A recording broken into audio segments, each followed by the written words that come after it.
You are listening to Terra Signals, presented by Normal Paranormal. I am your host, Justin Bamforth.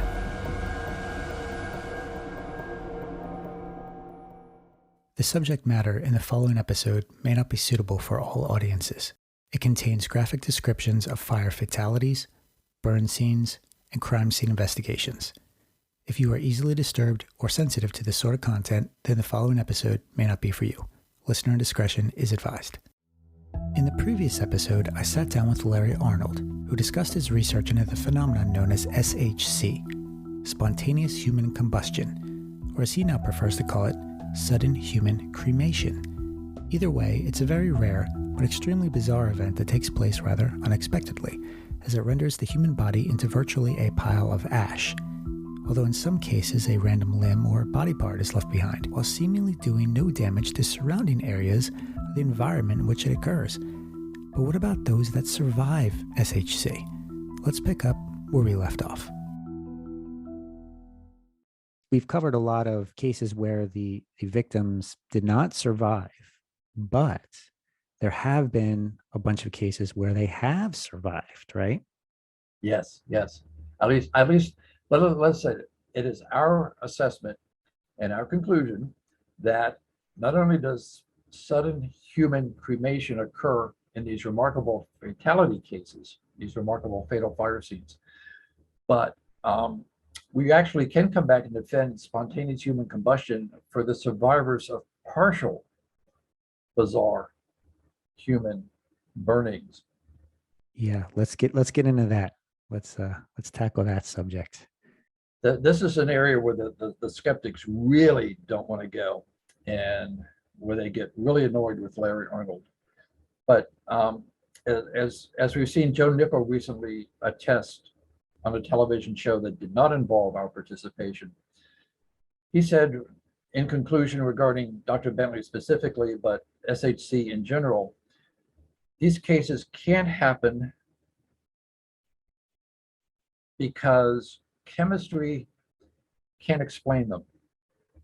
And if chemistry can't explain them, then there's nothing mysterious about them, and it has to fall back on the Wick effect. Well, in making that statement, in our view, Mr. Nickel has inadvertently given himself away as both not a skeptic and not a scientist, because he's stating that everything that there is to know about chemistry is now known. And furthermore, he knows everything there is to know about chemistry, and unable to dismiss chemistry as the means by which these fires occur. There's no mystery and nothing to discover. Well, we'll stake our reputation on our 7 decades of living that chemists haven't yet discovered everything about chemistry that there is to discover. And beyond that, why limit your field of inquiry to chemistry? Why not consider biology, electricity, quantum physics, a whole raft of other disciplines that might have some significant bearing on the causes of these incredible fires? Which brings us back to those who survive partial spontaneous human combustion. Yeah, which one do you want to tackle first here?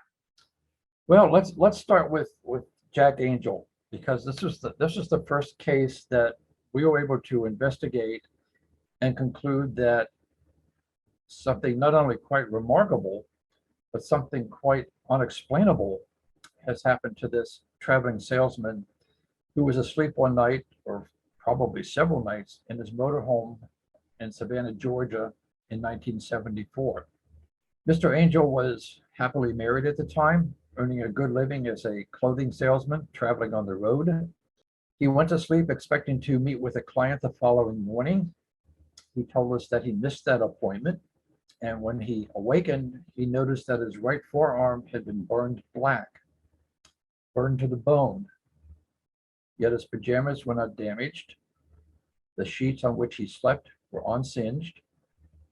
He dressed himself, exited his motorhome, walked into a Ramada Inn, ordered a drink, which he said was not typical for himself, and lost consciousness. When he regained consciousness, he found himself in the Memorial General Hospital Savannah Memorial General Hospital, surrounded by a team of physicians who are marveling about the burn injuries that they were called in to treat. We have Jack's medical records. We spoke to several of his attending physicians, including Dr. Fern. The medical records log that Jack Angel's burns to his right forearm, burns to the bone, were quote unquote internal in origin. They were of an electrical type nature, but the motorhome was torn down to the wheelbase, looking for a means by which Jack could have been accidentally burned by an electrical failure, a mechanical failure, scalding water, because this case was going to go to court and several $1 million in damages were being sought by Jack's attorneys. The case had to be pulled from the document because they could not beat the burden of proof. We sat down with both attorneys in their office in Atlanta, Georgia. They were mystified. They just could not explain how any external known means could have burned Jack to this extent. The burn was so severe that Jack elected to have the right arm amputated just below the elbow. And we will never forget sitting in front of Jack as he waved that stump of his right arm in our face and said, it was spontaneous human combustion that happened to him. What the hell else could it have been? And we have to concur, in part, as we said, because we have the medical evidence by the physicians who treated him that these burns were, quote unquote, internal in origin. He didn't burn from the outside in, he burned from the inside out. He also had other physiological damage to himself, burns on his groin, damage to his spinal column, to the disc in his spinal column, burns on the nape of his neck. None of these fit with a typical scalding burn injury. They would fit, however, with a quasi-electrical type burn injury, but one that could not be attributable to lightning or an electrical short or malfunction in his motorhome. So the mystery of Jack Angel's burns remains to this day. We've since spoken to perhaps 24 other individuals who have had similar, albeit sometimes slightly different cases, where they too have had their bodies go up in smoke or spontaneously blister by means unidentified and unexplained. But just as an aside, by definition, if you are severely sunburned, you've experienced and survived spontaneous human combustion. You've not been in contact with a high heat radiant source. You've not been electrocuted. You've not touched an open flame, and your skin will blister. As we said earlier, we have this from personal experience. Science knows what causes that type of burn. It's radiation from the sun, but it's invisible. You don't see it, and you don't feel it until after the effects have taken place. This is our definition of spontaneous human combustion. It is the blistering, smoking, or burning of flesh in the absence of a known, identifiable, nearby external burn agent. If you can rule out contact with an open flame or caustic chemicals or radioactive material, high amperage electricity, or a nearby radiant heat source, then a first responder who encounters a case like Alan Conway, Mary Hardy Weiser, Dr. Bentley, George Mott, and the survivors, you need to consider spontaneous human combustion when you file your fire incident report. I want to go back to the Jack Angel case for a minute here. Okay. Let me just recap. Jack Angel, he's a traveling salesman. He's in his motorhome. He's going to meet with a client the next morning. He misses that appointment because he woke up and he saw his arm completely charred. One would think, right, if your arm is burning, wouldn't you wake up from, I don't know, the pain, right? But didn't you bring up a point in your research that a lot of the survivors do not speak of pain? You're correct, Justin. And this is another aspect of the phenomena that belies common sense and strongly suggests to us that this is not a normal oxidizing type of fire process. This is something else. Jack Angel slept through his immolation of his forearm. I think one of the reasons some people, at least, are so put off by the subject is because they think that these victims must have undergone prolonged, agonizing pain, and that for them is understandably emotionally and psychologically distressing, and it's easier just not to have to think about it. But from the research that we've done, which obviously includes talking to survivors of partial SHC, they do not experience the type of agonizing discomfort and pain that you would expect these people to suffer. These fires are not like putting your hand on a hot stove burner. It doesn't hurt. The expression that's been given to us from the survivors, what does it feel like? Well, it's kind of a tingling, like when circulation is cut off in your forearm, or there's a mild heat. Lady in Ohio, she was standing in her kitchen one morning after breakfast, and she felt a mild heat up her back. She turned her head to look toward her shoulder and saw smoke coming from her upper shoulder, her back. She yelled out to her husband, who at one time had worked in a crematorium, ironically. He rushed in, took off her outer garments to discover that the source of the smoke was her flesh itself. Another similar case happened to Peter Jones. He was sitting on the edge of his bed in 1980, getting dressed to go to work. His wife, Barb, was still in bed beside him. Suddenly, he was engulfed in a billowing plume of whitish gray smoke that emanated from his lower abdomen, from his crotch area. Barb sat upright and said, "What the hell is that?" Her husband said, "I don't know." She patted on his upper thighs, on his back, on his groin to try to put out the quote unquote fire. The smoking eventually ended, and they sat on the bed looking at each other completely bumfuddled. There was no external ignition source available in the bedroom. Later that day, Peter Jones was in his car alone, sitting at a railroad grade crossing, waiting for the train to go by. And for the second time in that day, he told us that his forearms once again began to exude. This time, his forearms exuded the same color of whitish gray smoke, filling up the interior of the car. Peter Jones is a remarkable individual that he can remain calm under the most extenuating and distressful sources of fire. He rolled down the window of his car, vented the smoke. The train went by, the smoking stopped, and he drove home and never told his wife, Barbara, about the second incident until the two of them were watching a program on ABC television in 1980 called That's Incredible, in which we debuted for the first time on television the remarkable fire scene of Dr. Bentley. And Peter turned to his wife and said, "Do you remember what happened to me last October in the bedroom?" And she said, how could I forget it? He told her, "Well, it happened to me twice that day, and I didn't have the courage to tell you until now." So even survivors of this phenomenon are reticent to talk about it. It's been difficult, even when we have been able to identify these individuals, to get them to open up about it because it's baffling, it's bizarre. It certainly opens them up to ridicule, and they don't deserve that. We treat them with the utmost respect because, in our view, they have been experiencing collectively something that mainstream fire science and modern medicine has no answer for. It reminds me of what we were just talking about with the Jack Angel case, because it doesn't stop, or it may not stop at just one event. There may be multiple events to the same individual. There was one that you researched, the Frank Baker case, right? Yes. So let's talk about that one, because Yeah, that one's okay, Frank Baker. Yeah, before we get into that, the name of the Ohio woman is Kay Fletcher, and her husband's name is Mike. We knew our brain synapses would click in here eventually.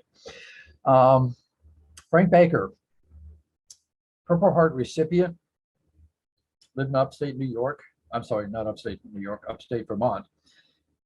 In 1974, if memory serves, he was with a friend getting ready to go on a fishing derby, and sitting in his living room, his body, as he told us, and his friend confirms, went up in flames suddenly and quite literally, spontaneously.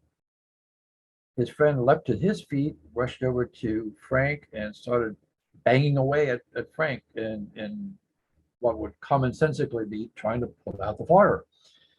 And the fire, and we put air quotes around the word fire, went out. And they looked at each other in complete and utter amazement with no explanation whatsoever as to how this could have ensued. Not too long after that, the two of them found themselves, this time fishing again, now in a boat in a lake. And according to Frank and his friend, the same type of situation again happened to him. And again, fortuitously, the fire extinguished, allowing him to become, as was Peter Jones, a double survivor of this extraordinarily rare and nonsensical phenomenon. And we do want to stress this is rare. This is a rare event. We have been able to track down what we believe to number about 500 cases now of a phenomenon of circumstances that fall within the definition that history has given for spontaneous human combustion. That's a huge number of cases for something that is supposedly not supposed to happen at all. But divided into the number of people that have been alive on the planet in those several hundred years, the odds are very much in favor that you will never encounter, never experience, and without people like us, likely never even hear about the subject of spontaneous human combustion. But within that database, the cases are incredibly varied, even though they fall within the general definition. We gave you a photograph from the British Medical Journal, 1888 case of what the journal identifies as only Mr. AM. We've since learned that his name is Albert Minster. He was found in a hayloft in a barn in Aberdeen, Scotland, early 1888. Bystanders noticed smoke coming from the hayloft. In 1888, this was a serious concern. You didn't want a barn going up in flames because it would take down in a city environment more than the barn. They rushed up to find Mr. AM lying on straw in the loft of the barn. His body looks to be intact. You can easily recognize his legs, his torso, his head. Some shingles from the barn roof apparently had fallen on his body. What is remarkable about this is, first off, when the body was attempted to be, this is an etching published in the British Medical Journal from a photograph that was taken at the scene. After the photograph was taken, rescuers attempted to pick up and remove the body from the hayloft. When it was touched, Mr. Ames' body crumbled to powder in their hands. That's not how bodies burn, particularly not when surrounded by hay and straw. The person who wrote up the case for the British Medical Journal was Dr. Mackenzie Booth. He described and concluded this was an example of one of those rare phenomena called internal ignition, which is another name for spontaneous human combustion. There's another photo here that you had sent me, and forgive me if I'm mispronouncing this. It's a Glasters, three Brit women, yes. or as you call it, the three British babes burning. These are three photographs from a chapter that was published by Glasters Medical Jurisprudence and Toxicology, only in the 1973 edition. It's in a chapter about the forensics of the effects of fire on human bodies. There's a photograph of a badly burned, at that time would have been a 3rd-degree burn, now it would be called a 5th or 6th-degree burn, of a person who was burned, incinerated inside a structure fire. Structure fires, by the way, normally reach temperatures between 1500 and 1700 degrees Fahrenheit. This individual was badly burned, and yet he could be picked up, removed en masse, and taken to a morgue for autopsy. You can make out the legs, the torso, the head, everything is there. The internal organs are there to be autopsied. Looking for scenes of evidence of foul play, looking for evidence of an accelerant, and all that stuff. But in that chapter of Glasters are these three remarkable photographs that belie a conventional, normal fire fatality scene. We have no dates for these photographs. The publishers whom we did contact and who gave us permission to use these photographs in our presentations had no information about the background of these cases, no dates, no places, no names.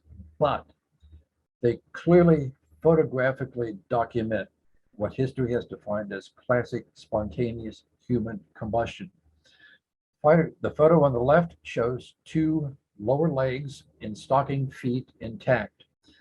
Above the calves is an amorphous mound of ash, and yet directly above that amorphous pile of ash, which was the remnants of the woman's body, is a tea towel draped over an open drawer.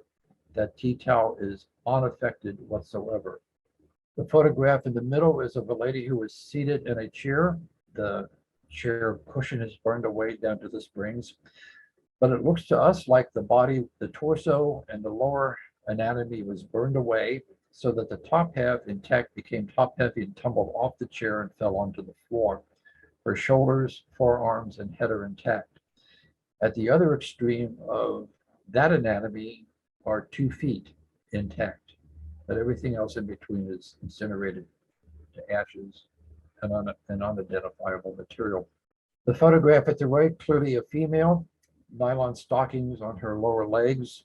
Above the knees, once again, is a charred residue of non-identifiable anatomical remains until you get to a partial hand burned off at the wrist and a skull that appears to have been severed in half, somewhat reminiscent of the Dr. Bentley fire scene. We would so much like to know more about each of these 3 cases. How old were they? Was there any history of alcohol abuse or smoking? Could there have been an arson murder? Highly, highly unlikely, because again, you would need a high temperature accelerant to do this kind of damage to the body. Was there damage to the ceiling overhead? We wager not, but we simply don't know. While we have identified some 500 cases in our research over the past 40 some years, we absolutely do know that more cases of this phenomenon have occurred that we have been unable to identify. We've had rumors, allegations, hearsay, hints that, this firefighter heard about a case when he attended a fire seminar that happened in Florida, or a case that happened in Colorado, or a case that happened in Indiana, or another case that happened in California. We've not been able to track these cases down, but we know they exist.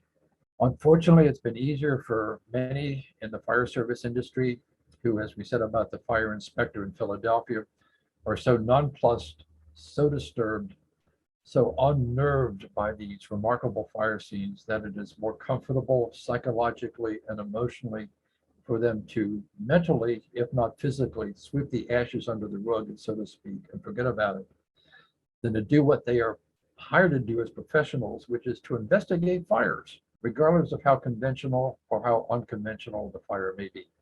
That's where we come in. Even though what we have in front of us is a very rare phenomenon, at least the known cases, right? There may be, like you alluded to, there may be a lot more cases. This may not be quite as extremely, extremely rare. It may be more common than we would like to admit, or maybe than we can understand or fathom. A lot of the cases, though, these are older cases. What about today?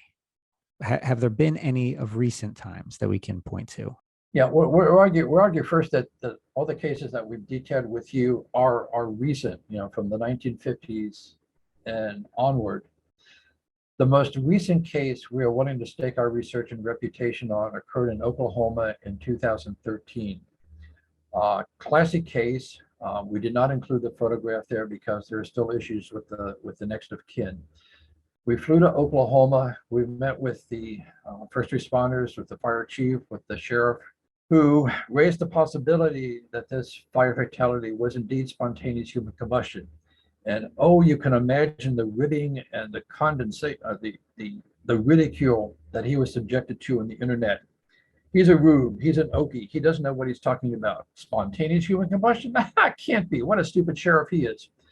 Well, what the critics didn't know was that Sheriff Lockhart, before becoming sheriff of Sequoyah County, had spent 20 years as an arson investigator. He knew what fire scenes are supposed to look like. He knew how bodies are supposed to burn. And this one belied everything that he understood should be encountered at a fatal fire scene. As the fire chief told us, direct quote, "This fire began in and ended at the body." Fire was extremely localized. In this case, the head and upper shoulders did remain. The lower feet, the feet and parts of the lower legs remained, but the rest of the body had pretty much burned through a hole in his kitchen floor. This happened right next to the gentleman's refrigerator. The refrigerator has just a minor bit of caramel colored discoloration on part of the refrigerator door. No other damage. No damage, no indication of a heat source or flame source in the kitchen stove. or anywhere else in the gentleman's living space. Again, no damage overhead. This gentleman, as we suggested others have, did not burn up or burn down. As we said, we flew out to meet with the first responders and desperately wanted to meet with the family members to learn more about this individual's background. He was a heavy smoker. He was a heavy consumer of alcohol, to the extent that we were told he drank some 30 cans of beer a day, which is beyond our comprehension. And we like beer, but 30 cans a day, we can't fathom that. That's as baffling as SHC is itself. But anyway, that's what we were told. Did he have a medical history that would help? Did he have any kind of medical conditions? Was he on any kind of medication? What was his psychological background? What was his emotional background? We're looking for any kind of clue that would help us understand what force, what factors, what situations lend themselves to producing such an anomalous fire fatality. We almost got the cooperation, but en route to an interview that was scheduled with the family members, we got a phone call that said, "Nope, we've changed our mind, don't come." Well, we went anyway, but could not persuade them face to face. So as much as we had hoped to have some information from a very recent case that might help us get some insight into how these fires can be better explained, we fell short. So, we're still looking. These cases will continue to happen. Maybe we'll luck out on the next one. Yeah, and the reason why, I wanted to touch on fairly recent cases is because I don't want people to get the impression that this is something that came and went. This is something that is still taking place today. Yes. And we're talking about cases that have already happened, but think of how many cases have just happened. How many cases are just sitting out there waiting for someone like Larry Arnold to come and actually investigate them, to get them out to the public. And I encourage people that are here in the discussion tonight, as well as others who might be watching later, to, don't sit on this stuff, because there may be a key piece of evidence or a key clue that can help us better understand what is taking place, and more importantly, how to possibly prevent it. Pull up one of the slides with the death certificates, either for George Mott or for Dr. Bentley, because these death certificates are incredibly revealing and demonstrate just how incredibly difficult it is for a researcher like ourselves to find and identify these cases. Here's the death certificate for George Mott.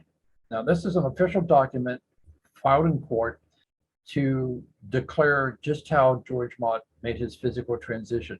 Look down there at the green arrows.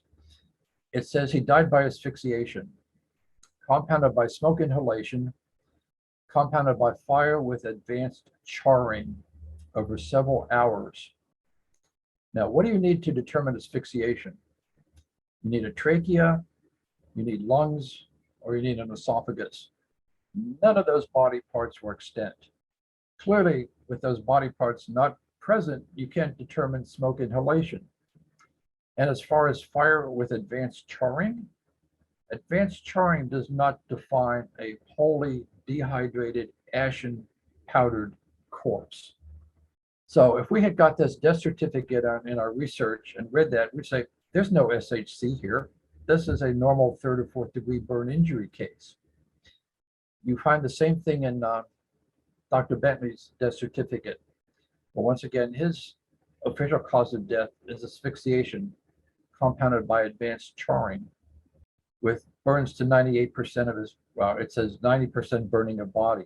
Whereas the deputy coroner, John Deck, told us, I'd say that body was burned by 99%. And it was. A half-hour determination for duration of the blaze, impossible to determine. Was an autopsy performed? The box is checked for yes. But again, as Deputy Coroner Deck told us, how do you autopsy ashes?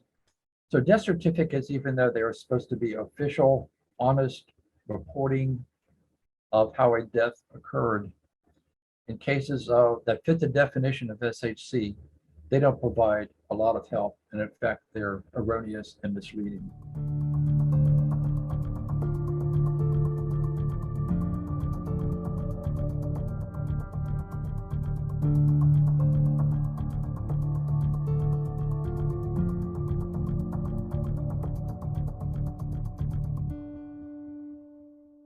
Have you ever found any evidence to suggest that our own federal government might be interested in this topic?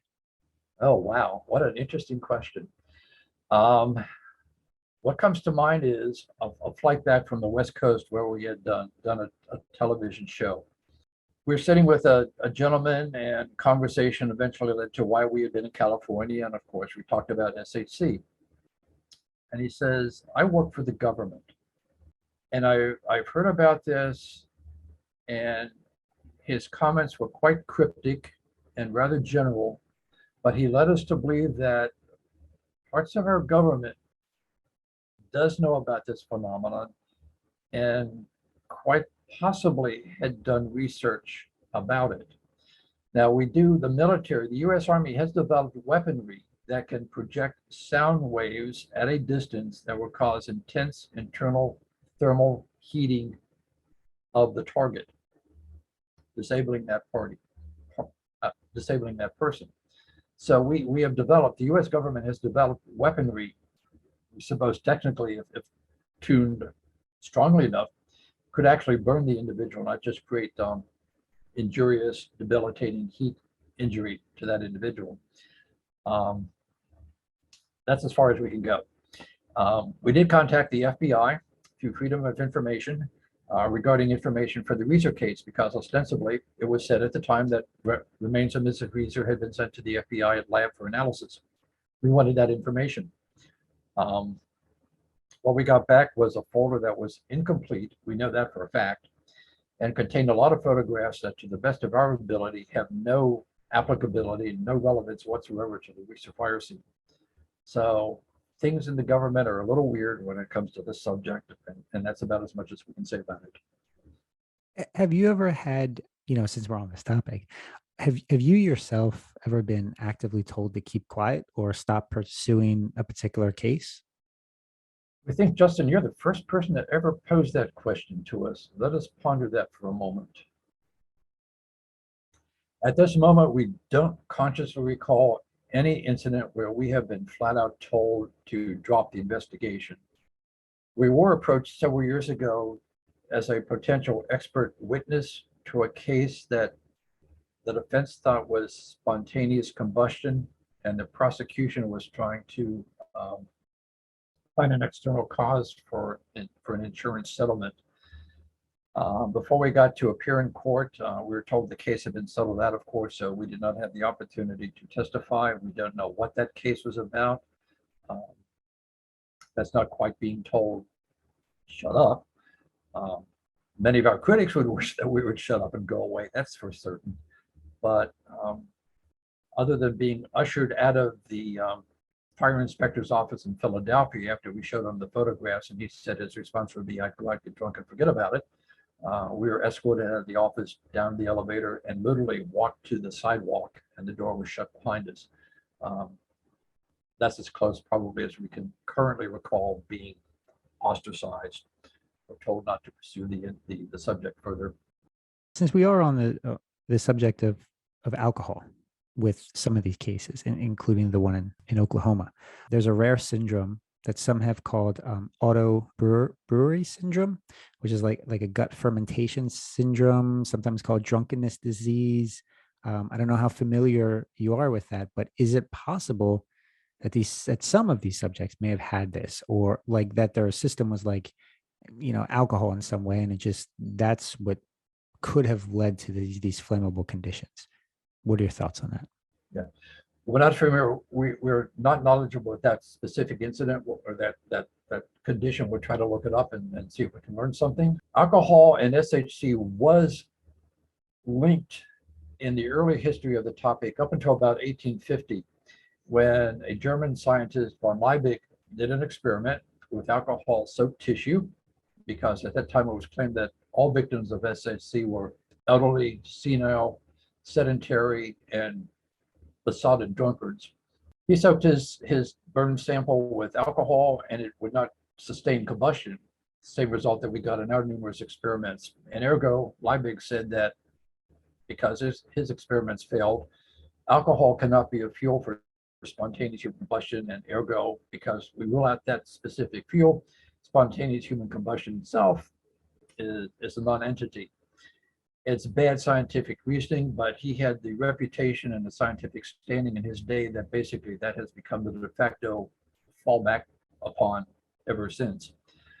We have considered alcohol not as an initial fuel per se for SHC, but as a means by which um, the anatomy or the physiology or the metabolism in certain people's bodies can react with alcohol to break down the water molecule, the hydrogen, oxygen, and hydroxyl ions. If that can happen, then alcohol is a secondary contributor to some cases of SHC. This is von Liebig. Add alcohol, a body, and an external ignition source, and poof, you get ashen bodies. He found that not to be the case, and so, as we've said, he ruled out SHC as anything plausible. We submit that he just used the wrong fuel. If you put water in the tank of a Lamborghini Murcielago, that car isn't going to go anywhere. But if you put the right fuel in the fuel tank, man, you got a hell of a vehicle to play around with. And our submission is von Liebig just chose the wrong fuel and made an erroneous conclusion therefrom. Let's get really weird here. Have there been any of some of the crossover connections into other aspects of Fortean research in these SHC cases? Yes. We devote a chapter in our book Ablaze to the merging of spontaneous combustion events and what Forteans would generally call UAPs, or back in the day, UFOs, unidentified flying objects. We have a number of cases where people having close encounters with what appears to be alien technology suffer severe burns. Certainly, I'm sure your listeners know about the Cash Landrum case in Texas, but there are other cases far less well known where burns have become quite severe, quite injurious. I'm sure your listeners know about ley lines, the alignment of megalithic sites in England and Europe and elsewhere. That seemed to portend the location of telluric earth energies that can do some weird things at times. Well, we found in our research, at least for the UK, because we have more cases of unusual fires in the United Kingdom than anywhere else on the planet, we plotted all those cases on a map of the UK and looked for patterns. Now, what we discovered back in 1975 was that many cases of SHC and spontaneous property combustion as well can be linked by straight alignments. Some 84% of the cases in our database at that time could be connected by alignments linking 3, 4, 5, and in one remarkable alignment along the east coast of the United Kingdom, perhaps as many as a dozen cases of anomalous fire phenomena.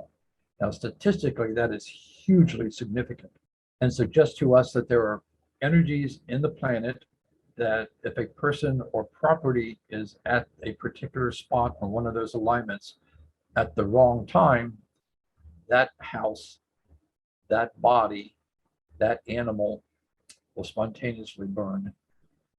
Oh my gosh, that it's an interesting theory, and Lord knows you can imagine how much we've taken for that. We've been given for raising that possibility. But in science, if you put forth a theory, you look for evidence to support the theory, to confirm the theory. And what we have found since plotting these alignments in 1975 is that those alignments have led us to 2 cases, and possibly more, but we'll stake our reputation right now on just 2 cases that occurred since 1975 or that we did not know about in 1975. But by following those alignments on the road and talking to people, we discovered a classic case that happened in Wales, right on one of those alignments that happened in the January of 1980. Another case that happened in the Lincolnshire area, which is a locus for all kinds of weird Fortean phenomena.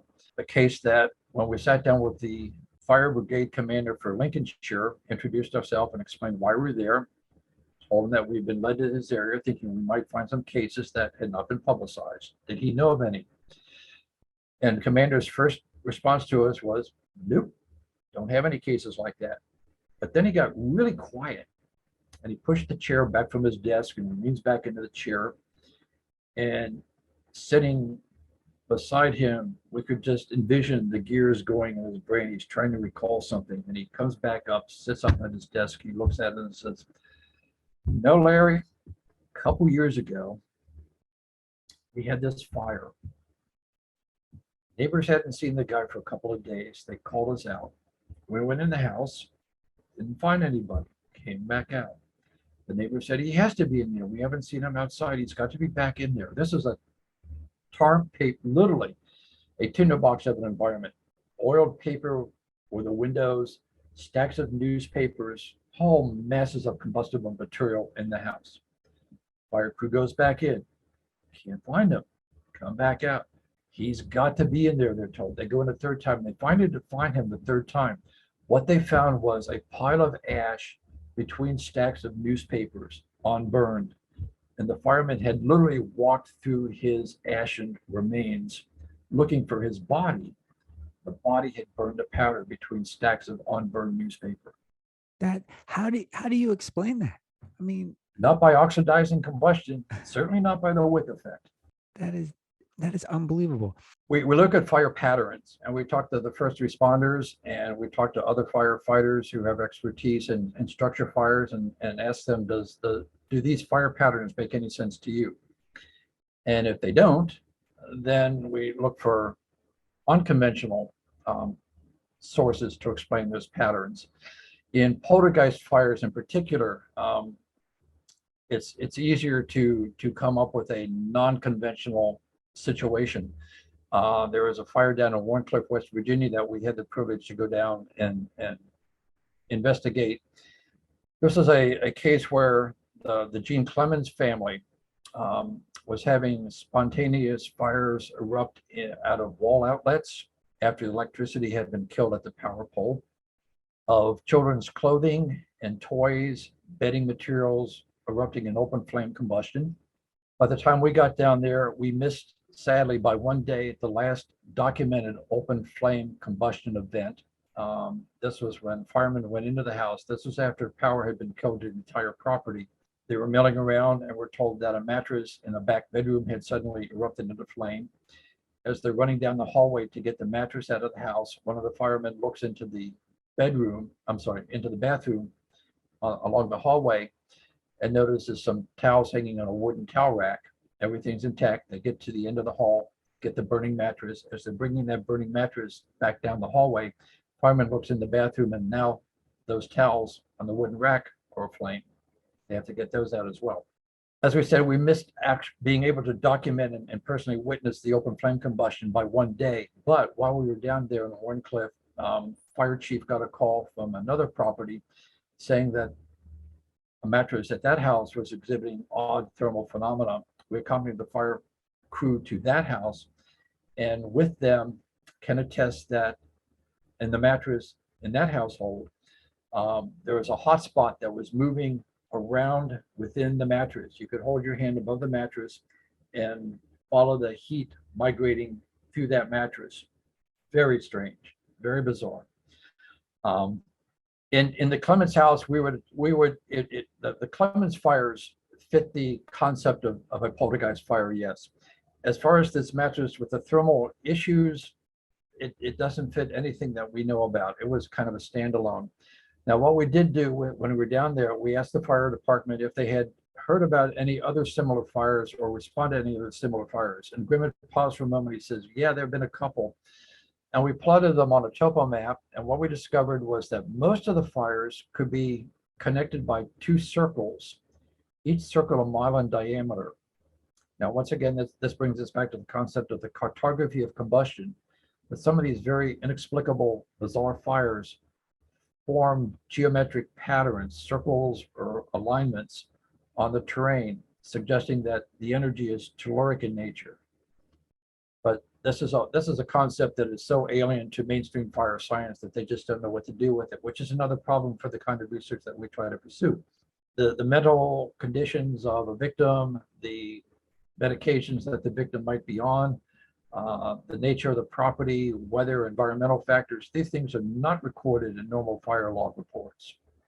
If we think it's SHC, we're certainly looking for evidence of apparently intense high heat, and yet the absence of the kind of surrounding damage to combustibles that such a high heat source should have produced.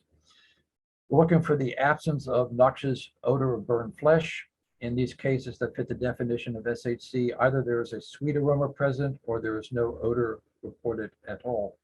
We are looking, if there was an eyewitness, we're asking for colors of the quote unquote fire, the flames.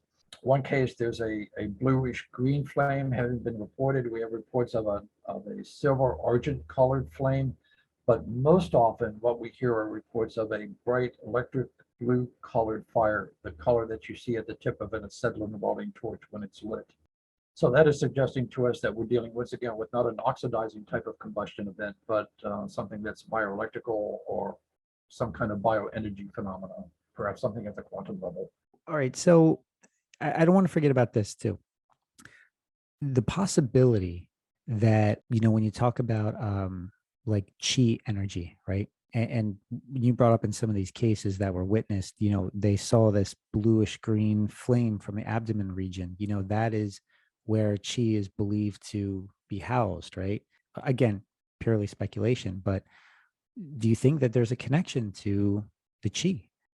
Excellent question. And the answer is a simple, unequivocal yes.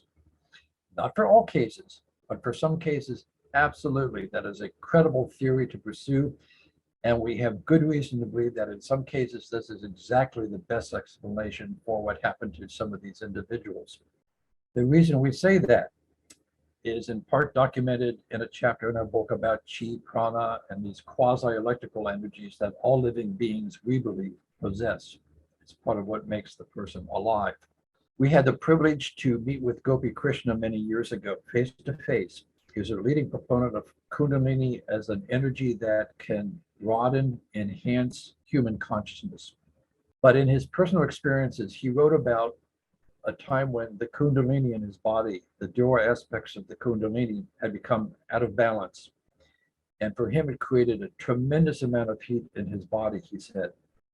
And with the opportunity to pursue this further with him face to face, he said flat out, had he not the conscious awareness to be able to direct his thinking back into his body and realign the Ida and Pingala aspects of his Kundalini energy, he would have been a case for us to research. It's like all Fortean phenomenon, right? Where you think you're close to solving it, and then some other case comes along and shreds all that to ash. And it's like, oh, dang. And then I got to reevaluate everything again. Yeah, we've come to that point a couple times. We think, okay, we have a couple cases here that kind of fit the same pattern. Let's look at over here as the probable explanation.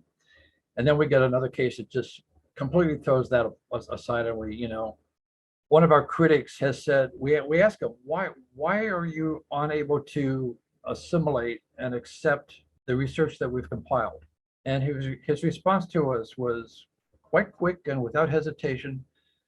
Larry, he said, your problem is that you've got cases that are all over the place. And we're thinking, that's the problem? Yes, it's a problem if you are willing only to consider one explanation for all the cases. But you're asking us to accept that every human being is identical, absolutely alike to every other human being. And y'all know that's not the case. Some of us are allergic to hayweed and alfalfa, and others are allergic to eggs, and others have no allergies whatsoever. Some of us are rotund, some of us are frail and thin. To expect that this phenomenon, or a whole range of Fortean phenomena, has to be relegated to one specific set of conditions is, in our view, patently absurd and most unscientific, and certainly not skeptical. We've been at this, as we said, for quite a while. Didn't anticipate it. We thought this was going to be a 1 weekend or 2 weekend research project. It's turned into 4 decades and we're counting. If our research was slovenly, if we weren't particular about the details, oh yeah, this guy burned up, okay, it's got to be SHC. If that was the kind of research that we did, we would expect to be dismissed. We honestly submit to you that if you look at a blaze, you're going to learn things that you did not know about human history, you were not exposed to in your education at whatever level. When we teach about this to the fire science students at the college level, these are firefighters, some of them are insurance adjusters, uh, some of them plan to go into arson investigation. The response in those classes has been very varied. Sometimes we get no response at all. As soon as the class, our presentation is done, they can't get out of there quickly enough. Other students will hang around with a plethora of questions and astute observations and asking for more information. We applaud those people because that's how this enigma is someday going to be solved, by asking enough questions and asking the right questions. But it has become frustrating when we deal with naysayers and debunkers who get a lot of airtime and come up with the same inane, inept, stupid explanations that can be disproven by any crematorium operator. You know, if people could be burned up so easily by dropping a cigarette on themselves, a crematorium operator would buy a pack of cigarettes and go to the bank and get a free box of matches, drop a match or a cigarette on the customer, if you will, walk away for a leisurely lunch, and come back to find a pile of powder on the morgue table. You wouldn't be spending $100,000 on a retort and burning up 40 or 50 gallons of fuel oil or a couple million cubic feet of natural gas, buying filters to get rid of the noxious odor and a cremulator to grind up bone fragments. Crematorium owners are business people. They're in it to make a profit as well as to provide a necessary service. They would do it as simply and as cheaply as they could. The reason they don't do what the naysayers say is possible is because they know they can't do it. We had the opportunity a few years ago to meet with a fire chief and a well-funded fire department who also owned and operated a crematorium, a unique professional combination. Until we met with him and sat down with him and shared with him some of the information that we are shared with you this evening, he had no idea, as a crematorium operator owner and as a fire chief, that bodies could burn up like did Dr. Bentley and Mary Reeser and firefighter George Mott. The fire service industry is so terrified of this subject, in large part, they would rather not even consider it, let alone give it serious credence and exploration. That's their loss, because ignoring it is not going to stop this phenomenon from happening to others in the future. End of sermon. How do you maintain a healthy perspective when you're studying this very disturbing topic? When we began this research, we went, as we said, we looked at forensic journals, and there are some very, very disturbing photographs of what can happen to a human body. We look at this and we understand why people have the same reaction to the photos that we shared with you this evening. We come at this from a detached position of curiosity and wanting to find answers. So the emotional aspect of these cases doesn't impact us as we understand it can and does impact others. We will admit, though, that when we walked into George Mott's home for the first time, and we knew what had happened in the back of that 20 by 40 foot structure, it was a bit unnerving, and we had to sit down and meditate and explain why we were there and what we hope to accomplish. And that set up a completely different environment for us mentally as well as probably physically. And things went great from there on in. So we can fully appreciate and empathize with why some people find this subject just too distressing to deal with. And if so, that's okay. But other than that, don't lie about it. Don't dismiss it as myth and superstition, because at this point, that is revealing your own ignorance and inability to face facts honestly. Be curious, be inquisitive, ask good questions, but don't be dismissive of the phenomenon and the evidence itself.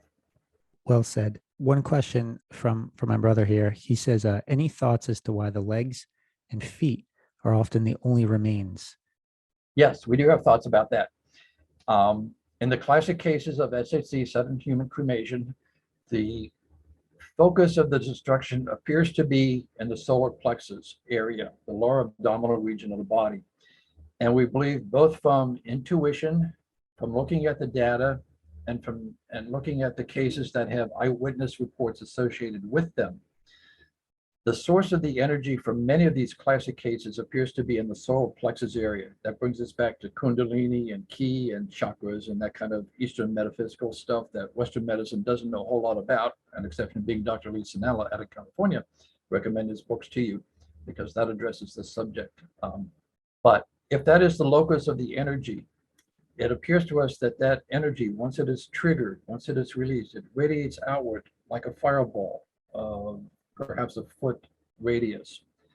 What is beyond the radius of that fireball tends to escape damage, which is why we tend to find the lower legs, the forearms, the hand, the head perhaps. But what's in between is disintegrated in this fireball of some kind of quasi-radiant, quasi-pranic energies. That's our best answer for right now. It's argued by the naysayers, the reason you find the extremities is because the legs don't have a lot of fat. Okay, that superficially does make some sense, except what happens in the cases where the legs don't exist? Why did the lack of fat save one leg but not the other leg, or save neither leg?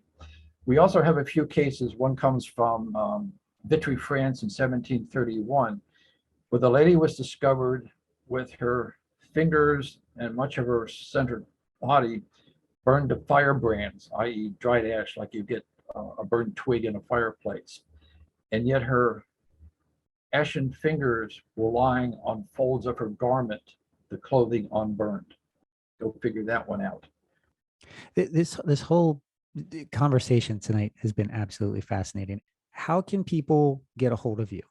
Easiest thing is to go to our website, parascience.com. Not a great website yet. We're working on getting it upgraded, but that will get you to us, get you introduced to the work that we've done. And there you'll find our email address, and you can use that to email us. We're eager to hear from anybody who's got ideas, suggestions, questions, doubts, open to doubts, or best of all, might have a suggestion as to a lead for a case that we don't yet know about, but would be eager to pursue. As far as getting the book ablaze, you can either go to the website and get in touch with us and get a copy of Ablaze, ta-da, or you can go to Amazon.com and get it to Amazon. Thank you, my friend. So it's been a pleasure. Welcome. Thank you, Justin. We'll have to have you back for a round two. We'll talk about that offline and Okay. some other things. Very So, good. all right. Thanks so much. Take care. Good night, all. You have been listening to Terror Signals with Justin Bamforth and presented by Normal Paranormal. For more on this show and other topics of high strangeness, please visit normalparanormal.org or visit the program website at terrorsignals.com.